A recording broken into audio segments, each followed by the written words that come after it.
Moikka! Sellaisilla ajatuksilla tässä tänään palautuminen ja ehkä tarkemmin, että mikä luo niin kuin onnistuneen palautumisen.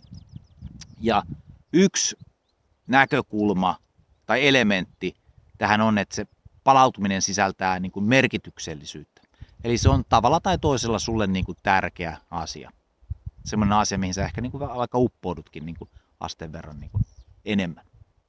Ja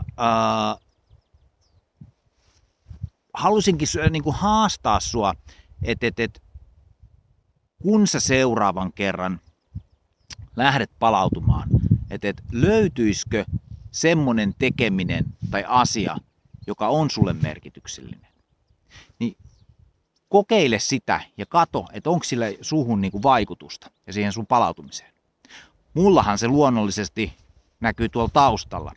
Eli sauna on mulle niin kuin äärimmäisen niin kuin merkityksellinen asia ja se vaikuttaa selkeästi siihen, että miten mä palaudun päivässä tai viikonlopussa. Mut hei, koita löytää omas ja oikein mukavaa päivää. Moi!